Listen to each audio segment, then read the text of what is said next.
Bismillahirrahmanirrahim. Assalamualaikum warahmatullahi wabarakatuh. Jumpa lagi di channel saya Andrea Dili Brilian. Buat teman-teman yang baru bergabung di channel YouTube ini, silakan klik tombol subscribe dan nyalakan loncengnya agar teman-teman bisa selalu mendapatkan update informasi seputar bantuan pemerintah seperti PKH, BST, BPNT, bantuan beras dan bantuan pemerintah lainnya, teman-teman. Nah, teman-teman juga bisa melihat video yang sudah saya upload. Siapa tahu videonya bermanfaat buat teman-teman semua. Nah, kali ini saya akan menginformasikan update terbaru perkembangan informasi terkait bantuan pemerintah seperti bantuan PKH, kemudian juga bantuan BPNT atau juga yang lebih dikenal dengan bantuan kartu sembako, dan juga bantuan BST, bantuan beras, serta bantuan pemerintah lainnya khususnya di masa PPKM level 4 ini. Nah, informasi ini saya dapat dari keterangan pers dari Ibu Menteri Sosial Tri Risma hari ini yang menyampaikan langsung informasi penting terkait bantuan tersebut. Silakan teman-teman simak videonya, penjelasan langsung dari Ibu Tri Risma hari ini.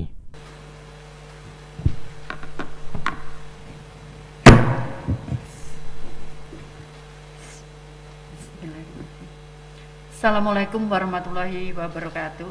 Selamat siang dan salam sejahtera bagi kita semua.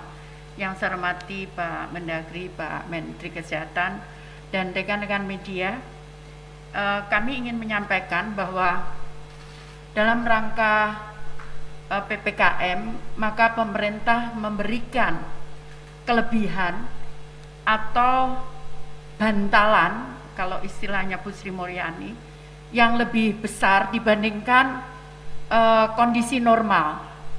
Kondisi normal, pemerintah memberikan dua jenis bantuan yang dikelola oleh Kementerian Sosial di luar kementerian yang lain, yaitu BPNT atau bantuan pangan non tunai atau kartu sembako yang melalui e-warung.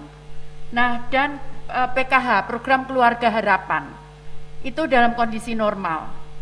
Kemudian pada saat COVID, maka pemerintah menurunkan bantuan sosial tunai.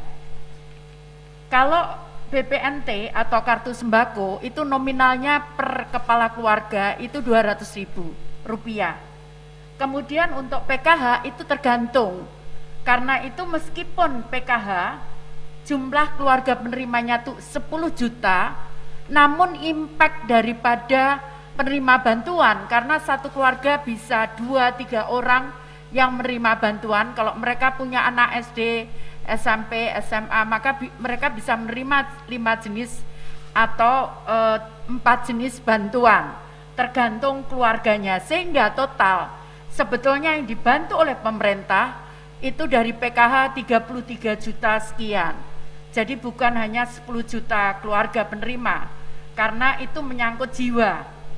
Kemudian bantuan sosial tunai pada saat awal 2021, karena diprediksi saat itu bahwa COVID akan selesai di bulan April dengan pertimbangan-pertimbangan bermacam-macam termasuk vaksin, maka kemudian bantuan sosial tunai yang diberikan kepada 10 juta keluarga penerima manfaat itu diberikan dalam 4 bulan. Nominalnya Rp300.000 per bulan, 10 juta. Nah, kemudian perlu kami sampaikan bahwa BPNT atau kartu sembako dan PKH itu beriringan. Jadi sebagian besar keluarga PKH, keluarga penerima bantuan PKH itu juga menerima bantuan BPNT atau kartu sembako. Sehingga saat terjadi PPKM kemarin, diputuskanlah penerima PKH dan bantuan sosial tunai diberikan tambahan beras masing-masing 10 kilo. Jadi kalau kita hitung keluarga penerima PKH 10 juta, kemudian BST itu 10 juta, totalnya 20 juta, masing-masing menerima 10 kilogram beras. Di perjalanannya adalah setelah kita hitung bahwa tadi saya sampaikan bahwa keluarga BPNT penerima bantuan sembako ini jumlahnya 18.800.000, itu yang gandeng dengan PKH itu 10 juta. Artinya ada 8.800.000 keluarga yang belum menerima bantuan beras. Nah, ini di bulan Juli ini disusulkan 8.800.000 kepala keluarga mendapatkan tambahan beras selain yang 20 juta tadi. Nah, kemudian ini sesuai dengan undang-undang, ini mungkin juga menjawab pertanyaan dari teman dari BBC, kalau nggak salah BBC, itu disampaikan bahwa bagaimana banyak yang belum menerima. Jadi kami kembalikan bahwa sesuai dengan Undang-Undang Nomor 13 tahun 2011, sejak Januari saya menyerahkan data itu ke daerah. Jadi usulan penerima bantuan sosial itu kita serahkan kepada daerah. Jadi kami tidak melakukan verifali. Jadi kami hanya cek, mencocokkan dengan data kependudukan. Oke, begitu cocok maka kemudian kita terima. Nah, jadi sesuai dengan undang-undang kita kembalikan verifali data itu ke daerah. Jadi kalau ini kenapa tidak terima, maka daerahlah yang berhak memberikan usulan kepada kami. Contohnya kemarin juga di lapangan, Bu, ini kenapa dihapus? Ternyata setelah kita cek, ternyata daerah yang menghapus, bukan kami yang menghapus. Jadi seperti itu. Jadi kita kembalikan sesuai dengan undang-undang amanat Undang-Undang Nomor 13 tahun 2011 tentang fakir miskin. Kemudian untuk pula menampung tadi saya sampaikan semenjak saya menjadi menteri, maka usulan itu adalah dari daerah. Ternyata ada penambahan jumlah kurang lebih 5,9 juta kepala keluarga yang diusulkan baru oleh daerah untuk menerima bantuan. Nah, 5,9 juta ini juga kami usulkan kepada Kementerian Keuangan untuk mendapatkan bantuan sebesar 200.000 per bulan. Itu akan diberikan mulai Juli sampai dengan Desember. Jadi penerima bantuan BPNT tunai, bantuan pangan non tunai atau sembako itu totalnya 18,8 juta ditambah 5,9 juta baru sesuai usulan daerah. Jadi nanti menerimanya karena masih baru, menerimanya bulan Juli sampai dengan Desember. Kemudian karena BPNT, keluarga penerima BPNT atau kartu sembako itu nominalnya 200.000. Kalau PKH itu tergantung jumlahnya, bahkan ada yang bisa menerima 1 juta lebih kemarin. Itu tergantung item di dalamnya, ada lansia, ada disable, ada anak dan sebagainya. Nah, karena BPNT ini menerima hanya 200.000, maka akan diberikan tambahan selama 2 bulan, 2 kali, jadi 2 kali sebulan, 2 bulan, totalnya 2 bulan. Jadi mestinya dia hanya nerima 12 bulan, namun kemudian ditambah lagi 2 bulan, jadi 2 kali 200.000, sejumlah penerima 18.800.000. Itu yang bisa saya sampaikan. Kemudian ada pertanyaan, bagaimana menghindari supaya tidak terjadi ada case korupsi? Yang pertama kita lakukan adalah kami memperbaiki kualitas data kami. Jadi kami memperbaiki kualitas data kami untuk supaya lebih akuntabel, yaitu pertama kami mensinkronkan seluruh data yang ada di Kementerian Sosial.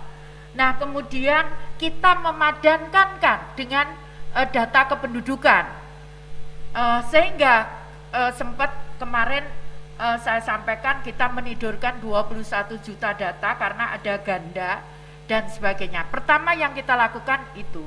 Kemudian yang kedua adalah mekanismenya yang kita perbaiki. kami mulai bulan Januari sampai sekarang kami menyalurkannya dalam bentuk transfer uang ke bank dan kemudian warga bisa mengambil di bank. Nah, khusus untuk beras, pengadaan beras itu dilakukan oleh Bulog. Bulog langsung mengirim ke keluarga penerima manfaat. Seperti itu. Jadi tidak melalui Kementerian Sosial, tapi Bulog langsung mengirim ke keluarga penerima manfaat. Kemudian yang ketiga, mudah-mudahan kita bisa launching nanti tanggal 17 Agustus.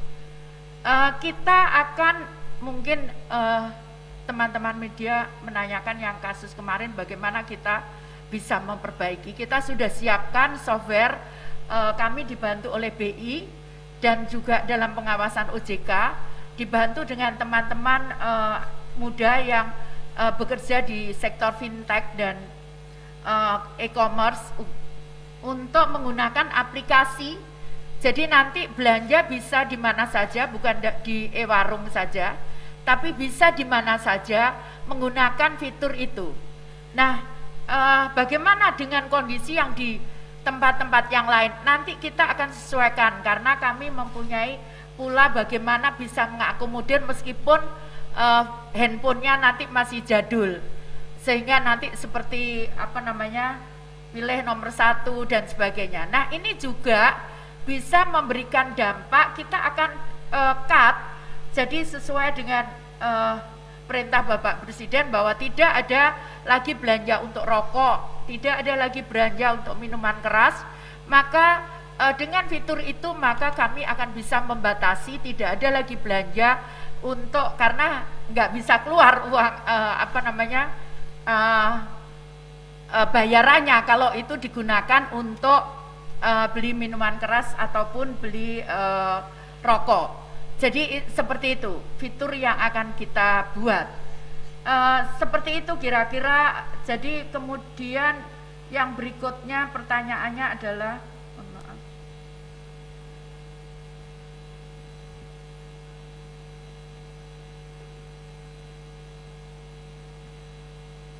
ya, tadi yang saya sampaikan untuk data, karena kami menerima usulannya dari pemerintah daerah. Jadi kemarin sempat kita verifali, jadi mulai bulan Januari sampai akhir Juni kemarin daerah melakukan verifali di lapangan, maupun mereka yang misalkan ini mereka non-eligible kan, atau mereka mengusulkan baru. Nah, tadi saya sampaikan ada usulan baru kurang lebih 5,9 juta dan ada pula yang di non-eligible kan. Ada yang non-eligible itu disebabkan macam-macam, ada meninggal dan sebagainya. Tapi kemarin kita sempat lihat di lapangan sebetulnya masih layak. Nah, kita komunikasi dengan kepala daerahnya untuk bisa diperbaiki datanya di kemudian hari. Saya kira demikian rekan-rekan semuanya. Terima kasih.